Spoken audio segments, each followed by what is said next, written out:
അർജുനു വേണ്ടി, അർജുൻ്റെ ജീവന് വേണ്ടി, അർജുൻ ജീവനോടെ തിരിച്ചു വരുന്നതിന് വേണ്ടി കേരളത്തിൽ പ്രാർത്ഥിക്കാത്ത ഒരു മലയാളി പോലും ഉണ്ടാവില്ല.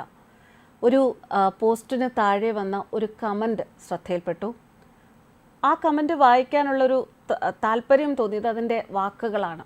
ആ കമൻറ്റ് വായിച്ചു തുടങ്ങിയപ്പോൾ ദൈവമേ, ഇത് തന്നെയല്ലേ എൻ്റെയും മനസ്സിലെന്ന് അറിയാതെ ചിന്തിച്ചു പോയി. എൻ്റെ മാത്രമല്ല, എല്ലാവരുടെയും, കേരളത്തിലുള്ള സകല മലയാളികളും ഈ കഴിഞ്ഞ 8 ദിവസം അവരുടെ രാത്രി ഉറക്കങ്ങളിൽ ചിന്തിക്കുന്ന ചിന്തകൾ തന്നെയായിരുന്നു ഈ പ്രാർത്ഥനയിലൂടെ, അതായത് ഈ കമൻറ്റിലൂടെ വന്നിരിക്കുന്നത്. എന്തായാലും ഞാൻ ആ കമൻറ്റ് വായിക്കാം. അർജുനെക്കുറിച്ചുള്ള ഒരു വാർത്തയുടെ താഴെ വന്ന ഒരു കമൻറ്റാണ്. രാത്രി കിടന്നാൽ അർജുൻ മനസ്സിലേക്ക് കടന്നു വരുന്നു. മണ്ണിനടിയിൽ ഒരു മനുഷ്യൻ എങ്ങനെ കഴിയുമെന്ന് ചിന്തിച്ചു കൂട്ടുന്നു. ലോറി ഉടമ മനാഫ് പറഞ്ഞ വാക്കുകൾ വീണ്ടും മനസ്സിലേക്ക് വരും. ചുരുങ്ങിയത് 20 ലിറ്റർ വെള്ളമെങ്കിലും ലോറിയിൽ കരുതാറുണ്ട്.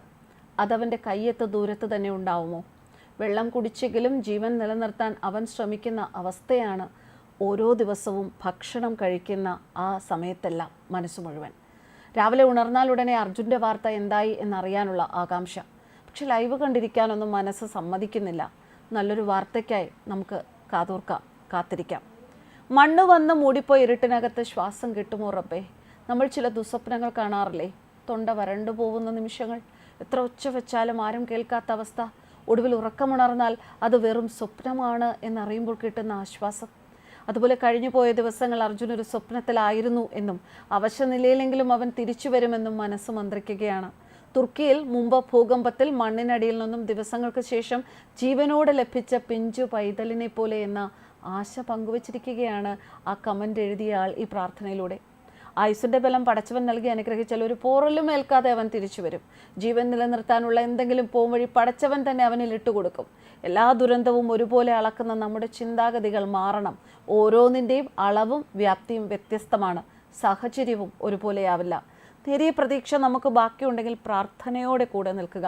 ഇരുട്ടിൽ നിന്നും വെളിച്ചത്തിലേക്ക് അവൻ തിരികെ വരട്ടെ. നാഥ, അതുവരെ നിന്റെ കാവലിൽ അവൻ സുരക്ഷിതമായിരിക്കണേ. ഇതൊരു ജസ്റ്റ് കമൻറ്റ് മാത്രമാണ്. പക്ഷേ ആ കമൻറ്റ് കണ്ടപ്പോൾ അത് ഇങ്ങനെ പ്രേക്ഷകർക്ക് മുന്നിൽ അവതരിപ്പിക്കണമെന്ന് തോന്നിയത് ഓരോ പ്രേക്ഷകരുടെയും മനസ്സിൽ, അല്ലെങ്കിൽ ഇങ്ങനെ ചിന്തിച്ച ഒരുപാട് പേർ എനിക്ക് ചുറ്റുമുണ്ട് എന്ന് മനസ്സിലാക്കിയിട്ടാണ്. പലപ്പോഴും ഇതിൽ ചില ചിന്തകൾ എൻ്റെ മനസ്സിലും കടന്നു പോയവയാണ്. അതുകൊണ്ട് തന്നെയാണ് ഈ ഒരു കമൻ്റ് എടുത്ത് ഇത്തരത്തിൽ അവതരിപ്പിക്കണം എന്ന് തോന്നിയത്. എന്തായാലും ഈ പ്രാർത്ഥനയോടുകൂടി അവിടെ തിരച്ചിൽ ശക്തമായി നടക്കുമ്പോഴും ഈ പ്രാർത്ഥനയോടുകൂടി നമുക്കൊക്കെ കാത്തിരിക്കാം. ഒരു കാര്യം മനസ്സിലാക്കാൻ സാധിച്ചത്, അല്ലെങ്കിൽ എൻ്റെ മനസ്സിൽ തോന്നിയ ഒരു കാര്യം കൂടി പങ്കുവയ്ക്കട്ടെ.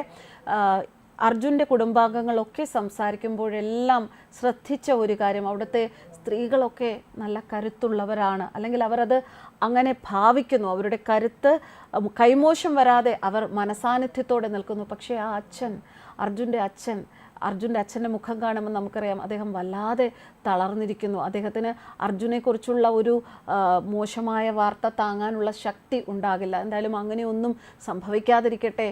നല്ല രീതിയിൽ അവശനിലയിലാണെങ്കിൽ അവശനിലയിലെങ്കിലും അർജുൻ തിരിച്ചു വരട്ടെ. നമുക്ക് അർജുൻ്റെ ആരോഗ്യം തിരിച്ചു പിടിക്കാൻ സാധിക്കും. പ്രാർത്ഥനയോടെ നമുക്ക് കാത്തിരിക്കാം. ഓരോ നിമിഷവും, ഓരോ അണുവിലും, നമ്മുടെയൊക്കെ അണുവിലും ഓരോ നിമിഷവും ആ പ്രാർത്ഥന തന്നെയാണ്. അർജുൻ മടങ്ങി വരണം.